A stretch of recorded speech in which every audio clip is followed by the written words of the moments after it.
warahmatullahi wabarakatuh. Shalom, Om Swastiastu, Namo Buddhaya, dan salam kebajikan untuk kita semua. Perkenalkan, nama saya Cynthia Rosanti dengan NIM 0557888279, Prodi Akuntansi dari UPBJJ Bogor. Pada kesempatan kali ini saya akan menjelaskan perkembangan Pancasila dalam konteks sejarah dari masa ke masa, khususnya pada masa Orde Baru. Pancasila sebagai dasar negara dan ideologi bangsa Indonesia memiliki peran yang sangat penting dalam perjalanan sejarah bangsa. Sejak pertama kali dirumuskan oleh para pendiri bangsa pada masa sidang Badan Penyelidikan Usaha-Usaha Persiapan Kemerdekaan atau disingkat dengan BPUPKI tahun 1945, Pancasila telah mengalami berbagai dinamika dan penafsiran sesuai dengan konteks sosial politik pada zaman. Salah satu periode yang paling menonjol dalam perjalanan Pancasila adalah pada masa Orde Baru, dari dimulai pada tahun 1966 sampai 1998 di bawah kepemimpinan Presiden Soeharto. Pada masa itu, tepatnya pada tanggal 22 Maret 1978, oleh pemerintah, rumusan Pancasila itu ditetapkan secara resmi melalui ketetapan MPR nomor 2/MPR/1978 tentang pedoman, penghayatan, dan pengalaman Pancasila atau yang lebih dikenal dengan P4.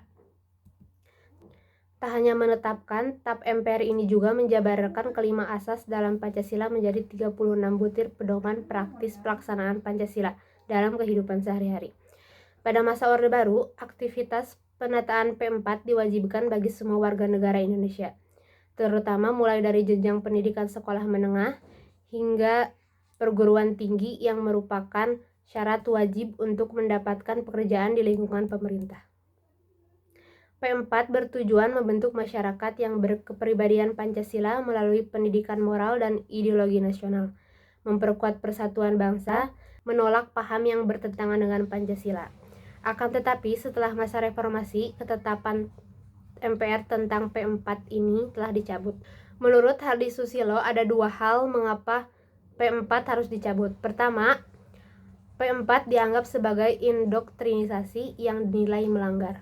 Kedua, Pancasila saat itu menjadi alat politik mereka yang tidak sejalan dengan pemerintah, dicap sebagai anti-Pancasila. Nilai-nilai Pancasila pada masa Orde Baru tercermin dalam penerapan yang berfokus pada ideologi tunggal, gotong royong, kesatuan dan persatuan, yang diwujudkan melalui program-program seperti pedoman, penghayatan, dan pengamalan Pancasila. P4. Penerapan nilai-nilai ini meliputi 1. Pemerintah berusaha membangun karakter dan moralitas masyarakat berdasarkan Pancasila, termasuk nilai ketuhanan serta mencegah paham-paham yang dianggap bertentangan. 2. Pemerintah berusaha menciptakan stabilitas politik dan ekonomi melalui pembangunan ekonomi yang merata dan berbagai program pembangunan lainnya. 3. Pemerintah menyuarakan semangat gotong royong dalam berbagai aspek kehidupan. Namun, penerapan ini disertai penyalahgunaan kekuasaan, pembatasan kebebasan, serta penyelewengan nilai-nilai Pancasila seperti kemanusiaan, keadilan, dan kerakyatan. Terjadi pelanggaran hak asasi manusia, pembatasan kebebasan berpendapat, serta berpartisipasi masyarakat dibatasi dengan kekuasaan terpusat pada pemerintah.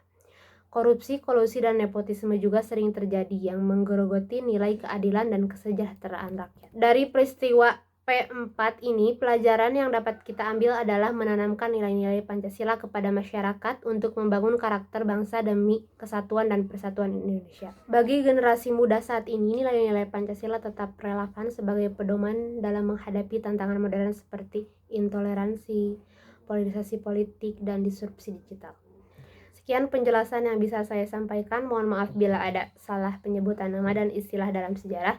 Wassalamualaikum warahmatullahi wabarakatuh. Shalom, Om Swastiastu, Namo Buddhaya, dan salam kesejahteraan untuk kita semua.